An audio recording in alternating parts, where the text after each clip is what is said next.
It is time now for the Bugajski Hot Seat with Margarita Assenova, Director of Programs at the Jamestown Foundation in Washington, D.C.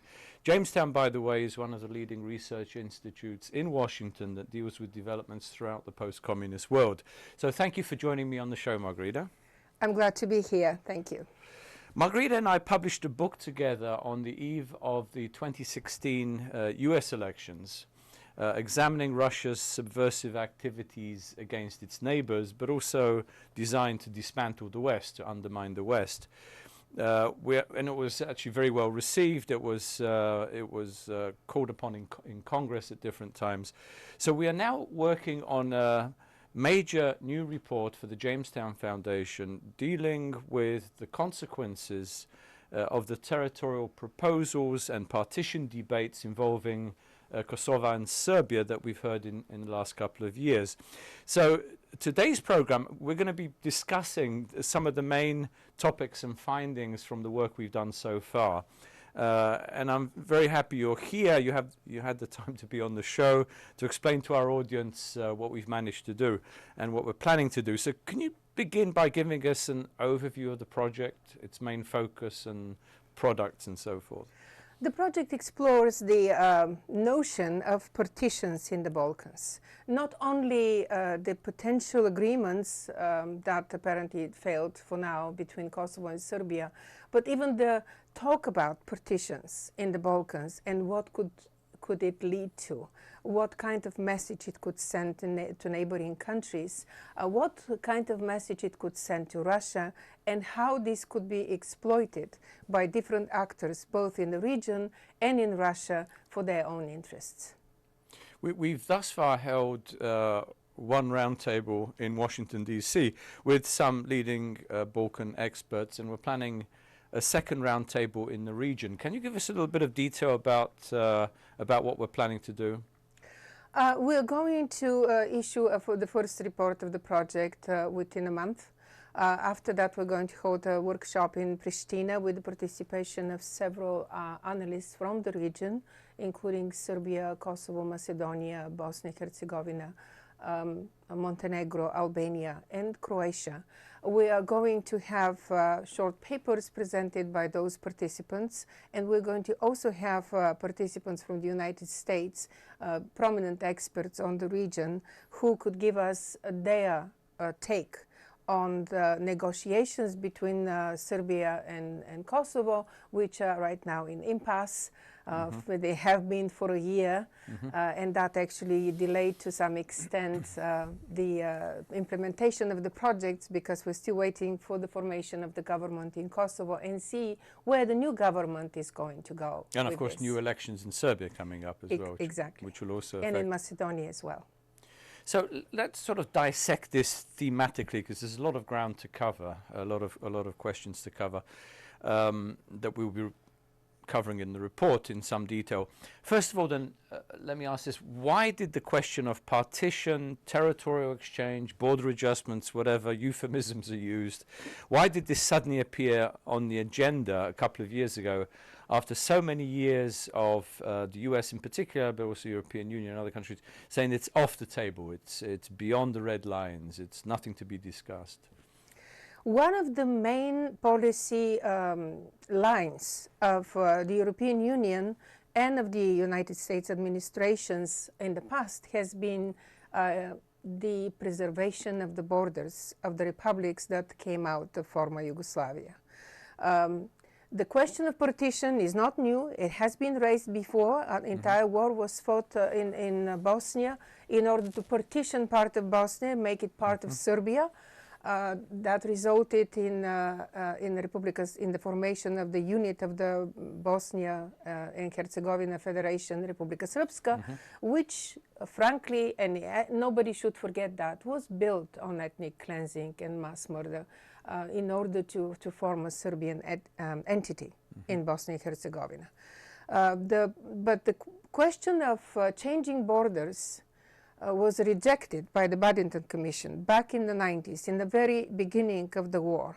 And that principle was followed by all American administrations and all leaderships of the European Union in consecutive years.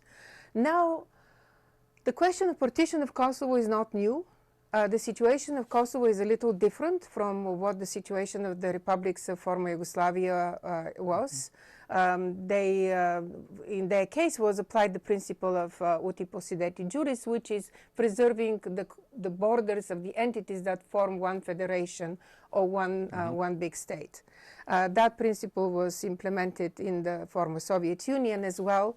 And now we have a former entity within Serbia that had large autonomous powers under the 74 constitution that was subsequently made subordinate entity with no powers under the Serbian state. During the Milosevic during the Milosevic's era, and subjected to repression, subjected to mass murders, subjected to ethnic cleansing as well in 98, 99, which opted for independence. And I tried to explain to some counterparts of government agencies in Serbia that we're talking here about remedial secession of Kosovo, a secession that is based on gross violation of human rights and endangering of the safety and security and the lives of the population of Kosovo, which is very different from any kind of unilateral declaration of independence for no particular reason, for no such reasons, for no such grave human rights concerns. The question of partition has been on the agenda of Belgrade for a long time. The idea of Belgrade is to partition the Serbian populated enclave on the north of the Ibar River, but that hasn't been, that has not gone to talking about exchange of territories before. The question I have, though, is why is it on the international agenda suddenly? You know, it was off the table for since the beginning, since Kosovo's independence. Two questions are off the table: any border changes and any mergers with neighboring states. Suddenly it came back on the agenda. Why do you think? Was it frustration, do you think, with the progress of talks between the two countries? To some extent, yes. To a large extent, the desire of the American administration, of the Trump administration now to have one big issue in the Balkans resolved through a negotiation deal compromise. But this is not a normal trade deal. This is not a normal two sides sitting down and negotiating what to do with issues that concern only two countries. This is a much bigger issue. It concerns the entire region. It concerns Europe. I also think they were encouraged by this breakthrough, which we didn't think would happen, between Skopje and Athens over the name dispute, and maybe thought that other questions could be resolved as quickly and as effectively as that one was, which is not true in this case because of the holdout by Serbia. It is possible. At the very beginning also the European Union foreign policy chief Federica Mogherini also supported that idea. That also gave the impression that there is European support for it. When the American administration representatives said that they would support a deal between Serbia and Kosovo, that followed, in a way, the line of the European foreign policy chief. Right. So it's not surprising that they're looking for some kind of resolution. It sounds pragmatic. It sounds like a very good agreement. Okay, we exchange territories, the Serbian territories in Kosovo, in Mitrovica and several other municipalities in the north, in exchange for Bujanovic, Preševo Valley, Albanian villages there. It sounded like a pragmatic deal. But I don't think that anyone at the time went beyond and dug deeper into what that deal entailed and whether indeed Belgrade was ready to go for any kind of exchange of its own territories in the Preševo Valley. Right, exactly. Well, do you think this issue, it sort of dropped off the table a little bit because of the resistance, lack of progress and resistance, plus, as you said, elections in Kosovo, still new government waiting, we're waiting for its formation, still elections coming up in Serbia in the spring. Do you think it'll be back on the table when talks resume? I think it will be back on the table if there is goodwill on both sides to stop two important developments that led to the impasse of the dialogue. The first development was the campaign by Belgrade to lobby different states in the world that have recognized Kosovo's independence to withdraw recognition. The second development was the imposition of tariffs, 100% tariffs by Pristina on goods coming from Serbia. These are the two most recent developments that that led to freezing of the dialogue, and they gotta be goodwill. There has to be goodwill to resolve both. Serbia needs to stop this lobbying of different states. These little states are agreeing to doing to withdrawing their recognition if they do, because they know that Serbia has a powerful ally, Russia. And of course, a good gesture of goodwill on the part of Kosovo would be to lift the tariffs and allow trade to go both ways. But also, Serbia needs to make changes in that respect as well, because there are shortcomings on the Serbian side too. Let me just revisit something we talked about a moment ago. You do think the partition question, territory question, will come back on in talks whenever they resume. But there was also a second part, which was mergers with other states. Now that intrigues me, because that hasn't been talked about very much in this context. If Serbia and Kosovo can exchange territory, can then Kosovo merge with Albania? If one isn't off the table, no longer off the table, is the other one not off the table? This is logical. If we start changing the borders in the Balkans, if the international community allows this to happen, any other configurations are possible. The fact of the matter is, yes, merger with other states wouldn't be off the table. Now we're hearing voices from VMRO party in former leaders of the government in Macedonia for exchanges between Bulgaria and Serbia. Bulgaria is getting the territories in the west, in the east of Serbia, and in exchange for Pirinska Macedonia in Bulgaria to join Macedonia. This is opening the door to many developments and many discussions about potential developments that could not be off the table once it's seriously considered. Well, what got me was, in talking to US officials over this question, they were actually saying nothing is off the table, whatever they decide. Well, what does that mean? Does that mean that if Tirana and Pristina get together and say, let's get together, form one country, a confederation, that's no longer off the table?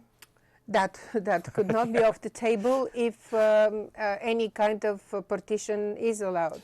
But that's why we have international law. That's why we have international precedents.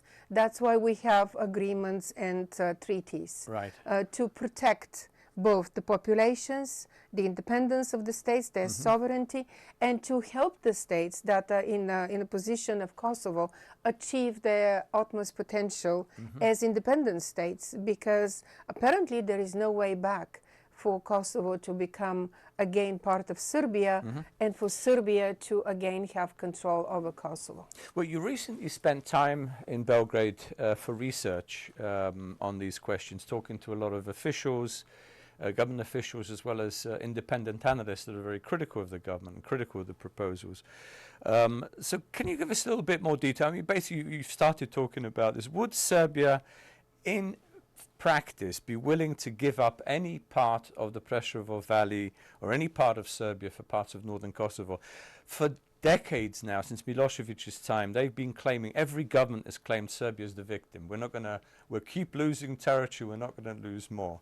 So how feasible? No, Serbia is not ready to give up any territory that belongs to Serbia in exchange for anything in Kosovo. And it's not that they don't want the Serbian populated municipalities in the north of Kosovo. They do, but they're not ready to give up anything. In fact, I spoke with a member of parliament who is heavily involved in issues of Kosovo, and his position was very, very adamant. No, we are not going to give up anything in exchange for Kosovo, and we're not going to give independence to Kosovo. We're not going to grant independence to Kosovo because Kosovo is Serbia. There are all kinds of studies that Serbian government officials have prepared for potential resolution, but frankly, none of them really involves full recognition of Kosovo as an independent state. They're looking into land swap, they're looking into border adjustments, they're looking into status quo, and what the economic impact is. But when we start talking about okay, is this going to mean independence for Kosovo? The answer, either straightforward or not really straightforward, is no, probably some kind of a high autonomy, anything beyond full recognition. Yeah. But anything beyond full recognition is not going to solve the problem. We have a very serious problem in the Balkans of a state that announced independence, made all possible steps to achieve membership in different organizations, cooperates with neighbors and with the international community, that cannot achieve its potential, and it's being stuck in a situation where this economic development is threatened, is population retention is threatened because young people want to immigrate and find better possibilities elsewhere. And at the same time, it's a state with very, very young population, very dynamic development that cannot be held in that position for very long. With the border question, I think the Serbian government still refers to the border with Kosovo as an administrative line, right? So technically what they're trying to do is to, as far as they see it, simply change their administrative line to grab parts of their own territory and incorporate it in Šumadija, presumably in the main part of Serbia. So I don't think these talks are very serious, and I think the Albanian side in Kosovo has realized that Serbia is simply playing a game. So what would be the next step in these discussions? Not only the government in Pristina, the Albanians are realizing this. This is why there was such a popular resistance to the idea of land swap. Of course, the Albanians want their brothers from Preševo Valley to join them. Nobody is denying this, but they know very well that opening the question of partition is going to open a lot more issues that are not going to be resolved, and at the end of the day, Serbia is not really serious about it. But also in Belgrade, the position that this can happen, that this particularly think tanks in Belgrade, particularly activists, human rights activists, and people who have been involved in Kosovo for a long time, very straightforward about what the intentions behind the proposed territory exchange was. They said the goal is not Kosovo, the goal is to set up a precedent that could be used to unify Republika Srpska with Serbia in the future. So this is the fear of many people who have seen how political developments and security developments took place under Milosevic, and how the consecutive governments of Serbia ever since Djindjic was assassinated have been keeping this nationalistic line alive and diminishing, and the Kosovo people and berating very often the populations. Even the current Prime Minister of Serbia did that. They know very well that this is not for the sake of giving Kosovo independence. It's for the sake of other larger political goals. Which brings us to another interesting question here. What is the role of other countries in the region in these talks between Serbia and Kosovo, and in the land proposals? I mean, for instance, what is the role of Albanian Prime Minister Edi Rama in this, particularly in his discussions with Vučić, about which we don't know very much? I mean, what do you suspect? What did you discover? No, we don't know very much, but I don't think that any Kosovo government is going to allow another country to run their affairs. Whether this is the Albanian Prime Minister, whether this is another Albanian Prime Minister, regardless of who that is, this is question of own state, of state building, of Kosovo, and they're going to make their own decisions, dependent on regional leaders, even those that are their allies. And whatever deals any prime minister in the region can make with Aleksandar Vučić, I don't think this is going to be the decisive element of future settlement of the Kosovo issue. Good points. I also suspect, and I've written about this before, that one of the options, one of the game plans of Belgrade was to try and involve directly with Albania on the Kosovo question in order to partition Kosovo between the two. That way Serbia gets territory, and it doesn't have to recognize Kosovo if Albania absorbs the bulk of it, the bulk of the country. That I think maybe feasibly is one of the methods, one of the objectives of the Serbian government. I mean, did you find out more, anything more about this in Belgrade? No, there is. I did not actually find confirmation of that in Belgrade. Maybe it wasn't really shared openly, but I think that there is still a apprehension about Great Albania in Serbia. And this is not something that is going to be easily accepted by the public either. They're ready to accept unification with the Serb population of Republika Srpska, but they're not ready to accept unification of populations between Albania and Kosovo. So this is kind of one of the boogeymen in the region. Great Albania is still something that Serbian politicians are using to say, see, this is what they're doing. They're aiming for Great Albania, and they're aiming to have, and particularly now with Veto Vendosi winning the elections, that's what they're saying that it is going to happen. I don't think that this is the immediate development in the region. I think that eventually the Albanian people, the Serbian people could have a lot more unity within different countries when they join the European Union. And it's not going to come down to let's have one state, because there's not going to be need for this to happen. And there are many examples in Europe where the people in different countries have live in different, the same ethnicity lives in different countries. They don't have these problems. The problem in the Balkans is the low economic development, the low progress in economic development and prosperity. And also the other problem is the widespread corruption in most of the countries in the region that stalls this economic development and pushes the young people out. Yeah, problem of also, I would add to that, of let's say consolidated state building and functionality of the state. You see this most clearly in the case of Bosnia, where the state itself is legitimate, authoritative, and integratable into the European and into European community and NATO. And I think a lot of Balkan countries are still struggling with those questions. Let me ask you a big question, which of course the opponents of partition have raised, and you've already hinted at it. The question of the Pandora's box. In other words, once you open up this question, territorial question, it can spread like wildfire throughout the region. In talking to American officials, they would say, well, this is a unique case. These are two countries who have decided between them that quid pro quo, in other words, we give you this, we give you that.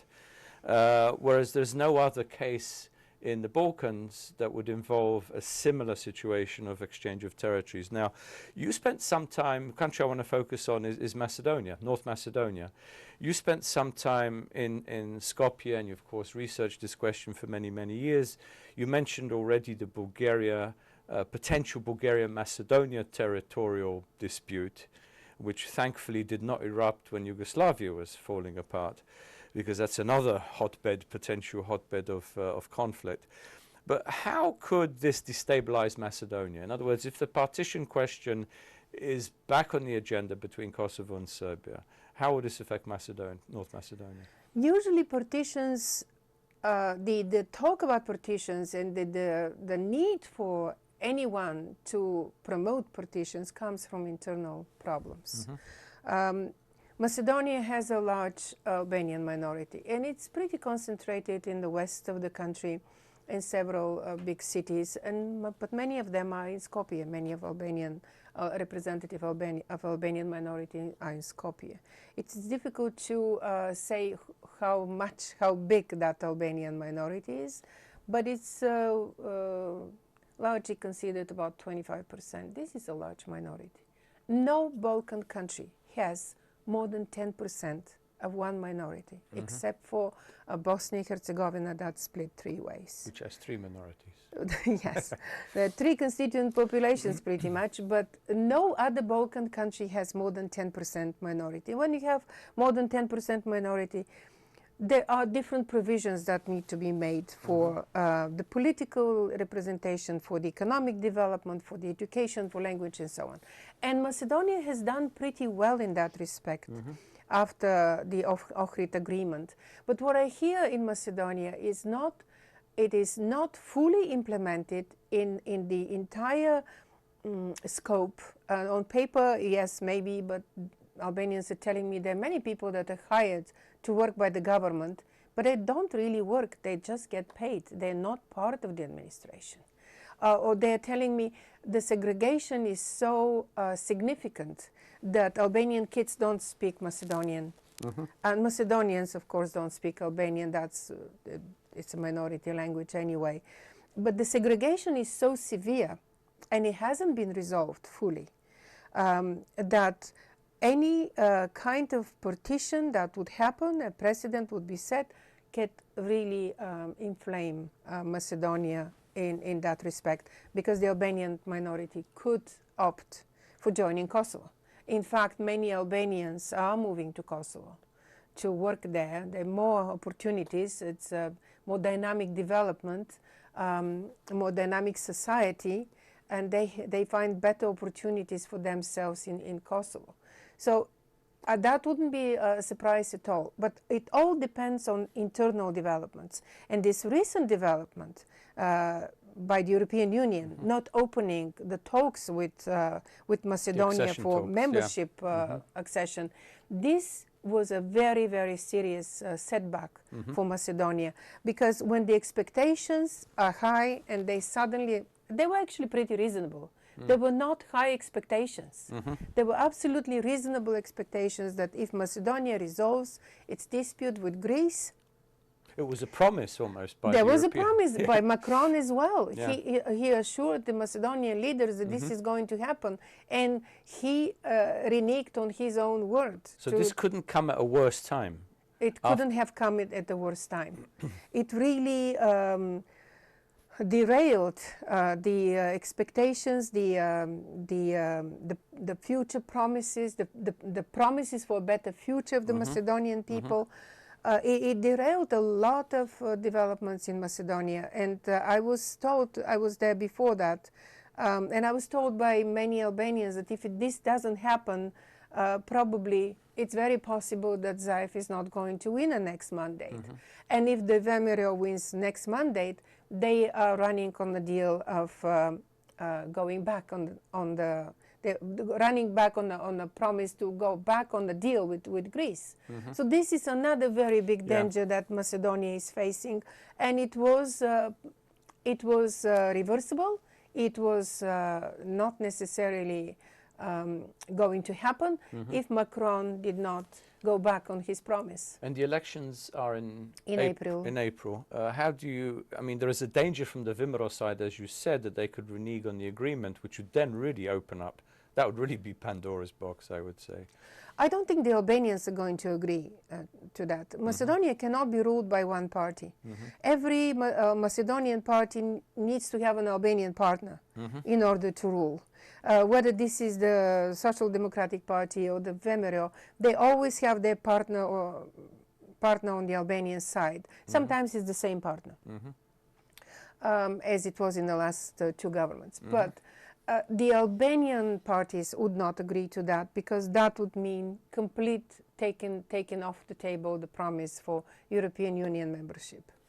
And besides, Macedonia is becoming a member of NATO. This is also very important for the country. That's one very positive result of this agreement, this name change or name qualifier, because that's imminent. But Macedonia needs to do a lot more work internally to fight corruption, to develop the economy, to change the dynamics, the economic dynamics and the political dynamics for the Albanian community as well, in order to have a level of integration that could keep the state together. This talk about partition is stirring trouble with Bulgaria, between Macedonia and Bulgaria, between Macedonia and Serbia, between Macedonia and Greece. A talk about partition that has nothing to do with Macedonia is affecting several other countries in the region. 2 of them are European Union members.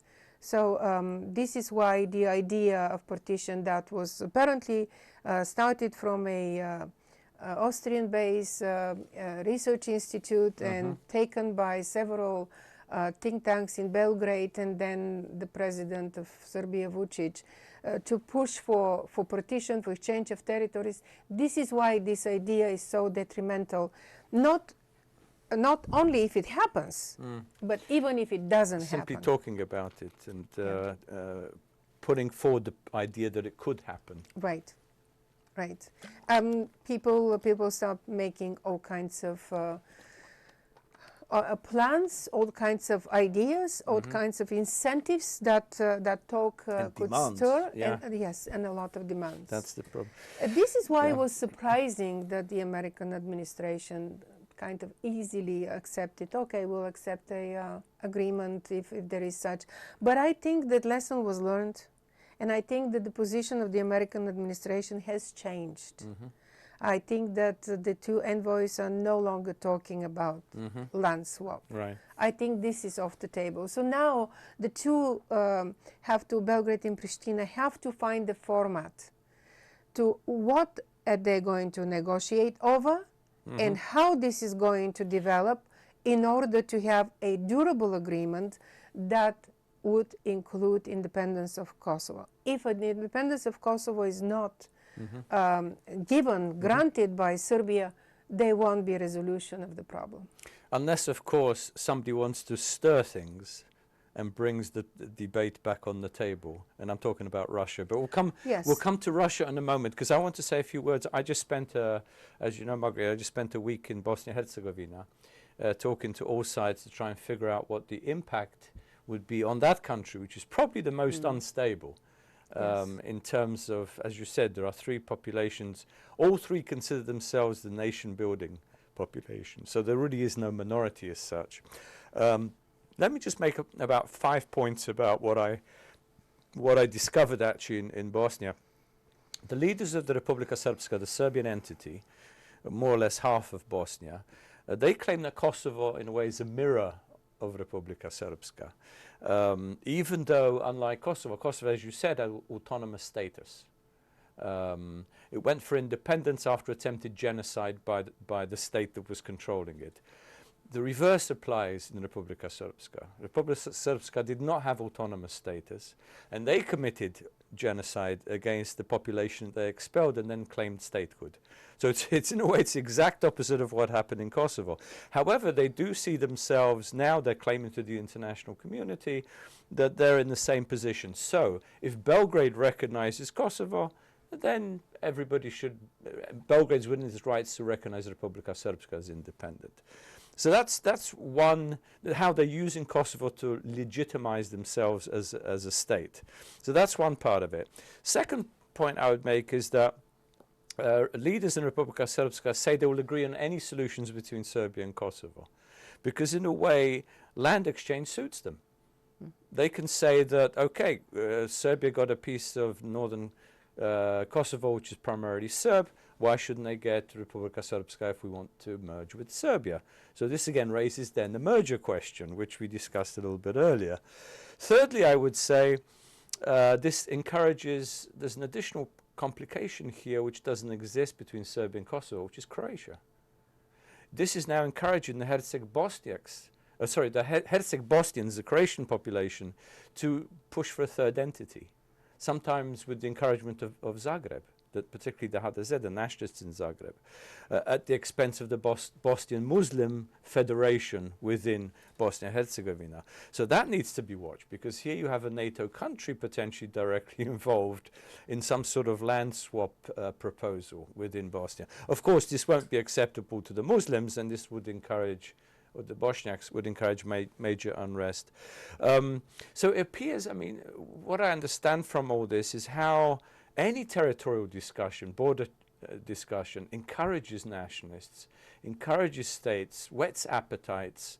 If you, then why not me? If they're allowing it in this case, why not that case? And these grievances, remember, these claims to borders, claims to territory, have not been subdued because the war ended in Bosnia-Herzegovina. They're under the surface, particularly, as you said, where economic conditions are bad, where people leave the country, where they don't see a future in that country. It stirs those. The nationalists tend to stay longer, let's say, than the Democrats in the region. One other question which we haven't raised is Serbia better be careful, because it's not just a question with Kosovo, with the Prešovo Valley, with the Albanian population. Serbia has several other potential territorial claims against it if this question is raised. The most obvious, of course, is the Sanjak, where there's a clear Bosniak, a population of Muslims that consider themselves Bosniak. If, let's say, all hell breaks loose and Bosnia were to split, they would want to presumably join the Bosniak side, which would mean they would want a corridor across Republika Srpska to Bosnia. So there is a potential focus of conflict for the future. Not to mention, I won't even go into Vojvodina, where there's such a mixed population, you know, Hungarians here, Romanians here, Croats in the west even, and as you mentioned, between Bulgaria and Serbia, the Macedonian question, and a slither of territory in eastern Serbia, where there's a large Bulgarian population. So I'm just signaling my findings from Bosnia in particular. Watch this space, because I think Bosnia is probably the most unstable spot in the region, and a spark could light a very dangerous fire. Talking about nationalists in the region, nationalism has not died out in the Balkans for 100 years. Even territories lost 100 years ago, people can still claim them, and people still talk about it, and people write articles about it, they stir the public opinion about it. But to some extent, I have to say, for example, let's take Bulgaria, a member of the European Union. It has accepted the limitations, it has accepted the lost territories. There are segments of the society that would never accept them, but nevertheless, largely the country has no pretenses to any of its neighbors. And now this talk about partition is going to stir the debate among different political leaders, public opinion leaders, media outlets. That is not necessary. It's the last thing a stable country that is trying to survive in the region, and as one of the, actually the poorest member of the European Union, is struggling with a lot of problems and a lot of Russian influence, the last thing Bulgaria needs at the moment. In the Bulgaria-Macedonia case, it also stirs up the question of identity, because at least between Serbia and Albania, both sides know their identity. They know, you know, their language, their history, their ethnicity, and so forth.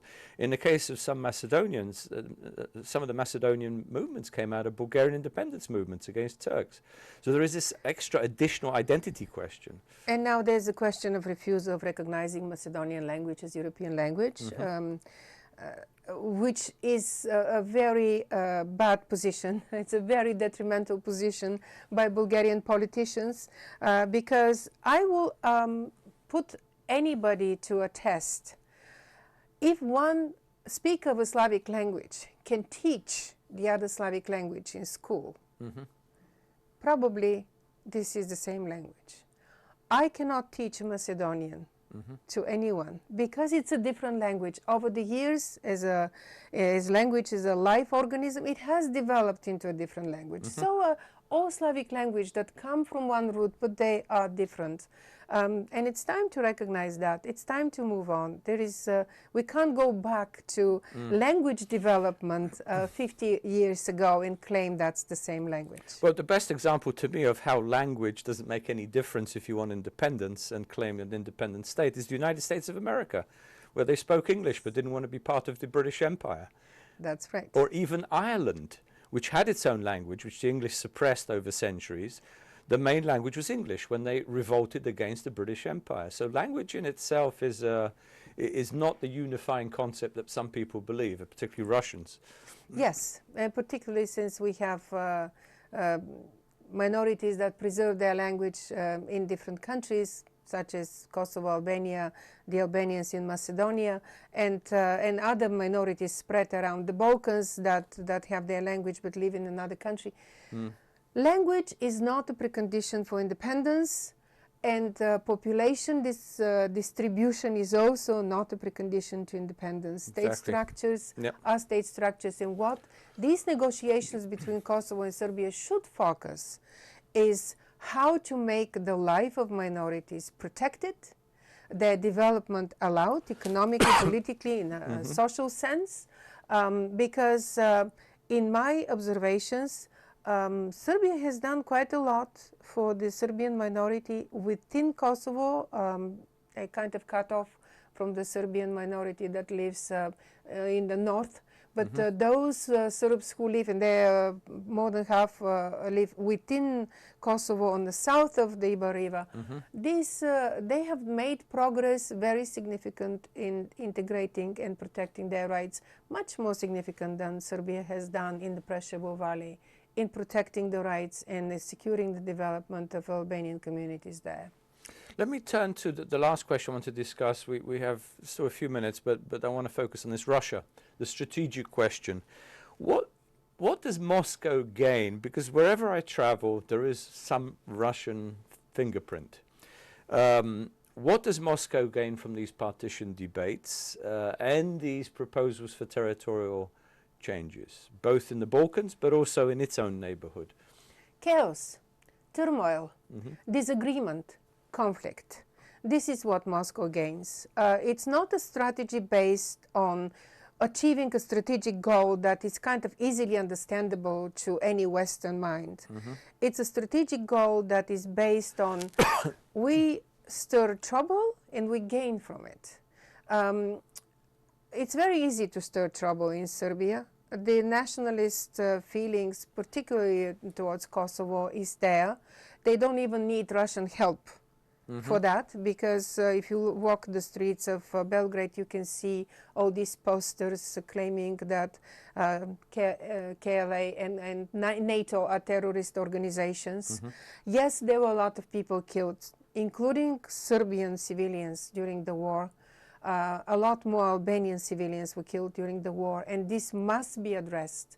But this should be addressed by the relevant authorities. This should not be necessarily part of the discussion between the two countries and their negotiations on their future, the way it wasn't part of discussion on Bosnia's future as an entity. Well, but the Russian strategy is based on creating chaos, stirring trouble, destabilizing, not stabilizing.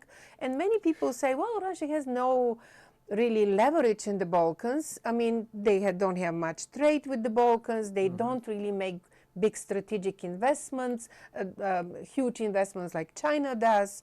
It's much smaller in scale. So what is the role of Russia in the Balkans?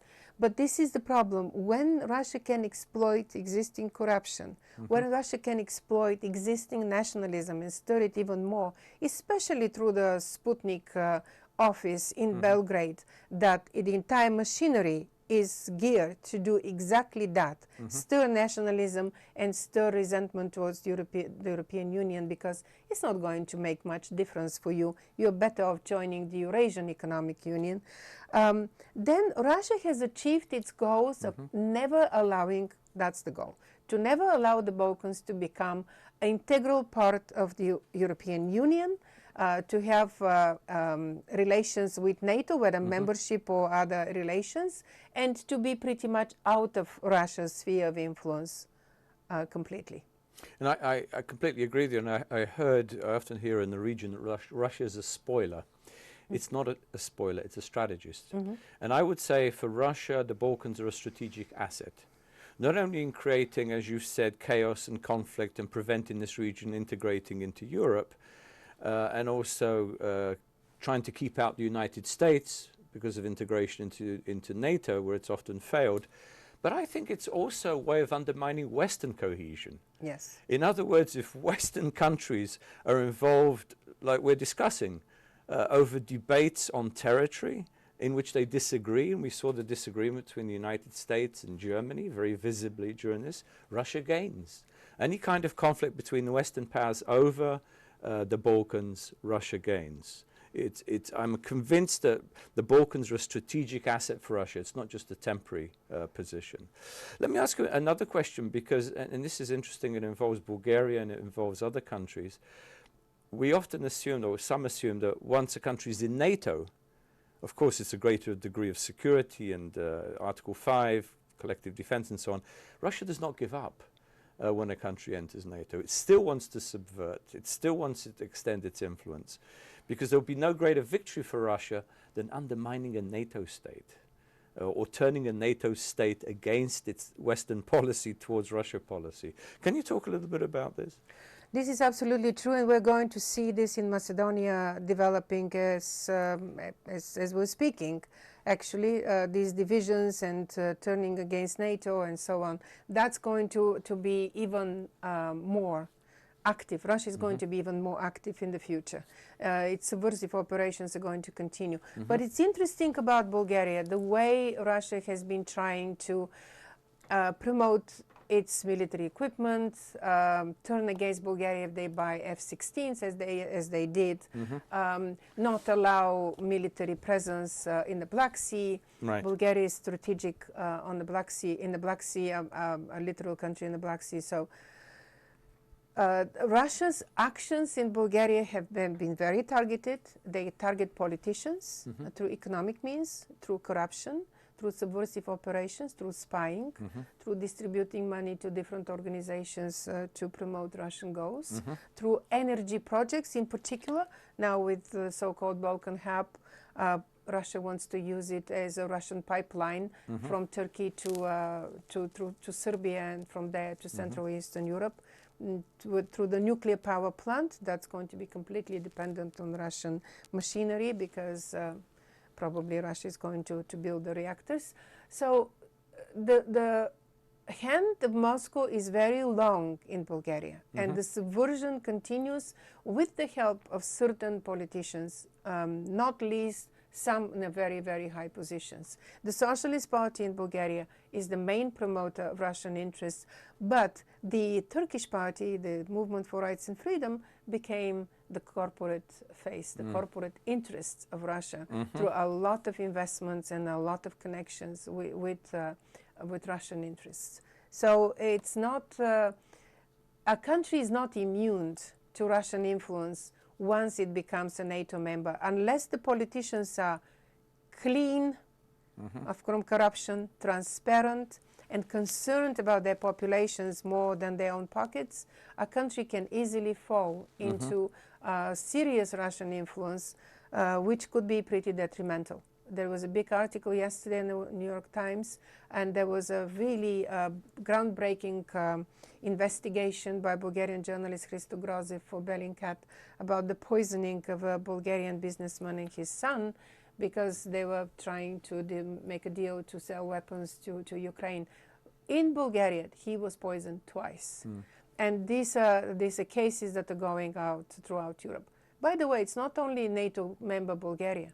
Look at the influence that Russia is trying to exert on France, on Germany through Nord Stream 2, and divide Europe on major issues, including the sovereignty of Ukraine and the territorial integrity of Ukraine. Exactly, and another country that it's, in addition to Serbia, of course, where it has penetrated quite extensively, is Croatia. And I found out quite a bit when I was in Bosnia how Russian influences have grown in the area, have grown in Zagreb vis-a-vis Hades, they're the ruling party, through energy deals, through political payoffs of various kinds, through promoting the national project vis-a-vis Herzegovina. So it's, and also another interesting part, you mentioned Turkey, and this is something that needs investigating. To what degree does Ankara and Moscow actually collaborate? We hear that there's this competition, that the Turks are defending the Muslim population and the Russians are defending the...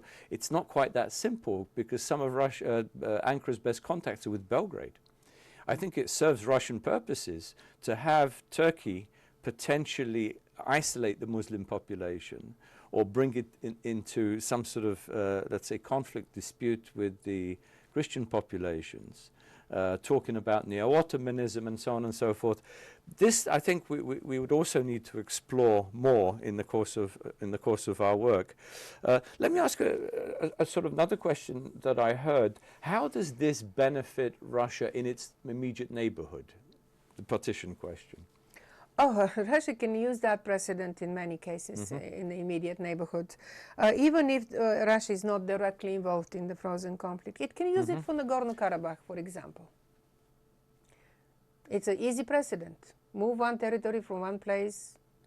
This is a disputed area between Armenia and Azerbaijan. Between Armenia and Azerbaijan, but Russia plays a big role there, has big interest there. Of course. It can be used in Moldova. Why not swap Crimea to go officially be recognized internationally to Russia and get Transnistria give to Ukraine? Solves one problem, you know. It's a good deal, right? It looks like a good deal. Transnistria is a separatist enclave in Moldova. It could be promoted as a good deal. The frozen conflict in Moldova could be resolved by bringing back to Ukraine that territory that initially belonged to Ukraine. Right. There could be all kinds of precedents that Russia could claim. It claims already Kosovo as precedent for Crimea. Yes. If Kosovo gets independence, why shouldn't Crimea get independence? Why shouldn't Crimea be part of Russia? But that precedent does not apply to Crimea. This is the precedent that would apply to Chechnya. Exactly. Ingushetia.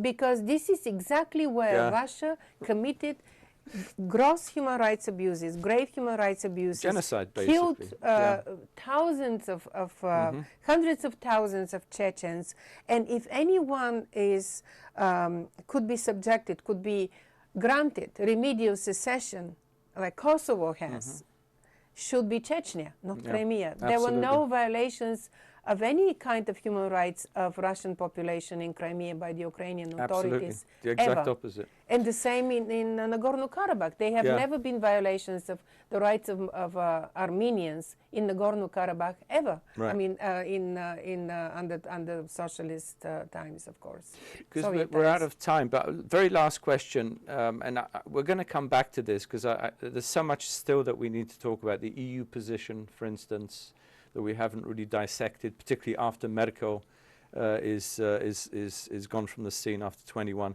But let me, a very final question, very briefly. When will the final report be issued? And of course, this will be distributed here in Washington. The idea is to impact on U.S. foreign policy. The final report is going to be ready in the spring. Possibly in May, when we collect all the papers from our authors from the region and we incorporate everything that we have found so far. And we would like to have it presented to government officials in both capitals, in Pristina, in Belgrade, and have a discussion, a roundtable discussion on this. We might be wrong, we might be right. There could be a lot of ideas in our report that they haven't thought about. But this is something that needs to be looked at, not just from two-country perspective, but from regional perspective and also from global perspective. Yeah, yes. Absolutely. And of course, just in time for the election campaigns, where foreign policy will probably figure more highly than it has before, as it did during the impeachment debate. That's right. Foreign policy is going to be on the agenda of the electoral candidates next year, whoever wins on the Democratic side, because the foreign policy issue brought the impeachment, and because the Balkans have always needed the United States heavy involvement ever since Yugoslavia started falling apart. And I don't think that this process is going to be completed without this serious, very deep involvement by the United States administration. That's why I'm glad we have now 2 envoys who are working on the region to make that happen. On that note, thank you very much, Margarita. I enjoyed the discussion. Thank you. And we'll have you back definitely as we proceed on the report. Thank you very much. We'll break now for a few ads.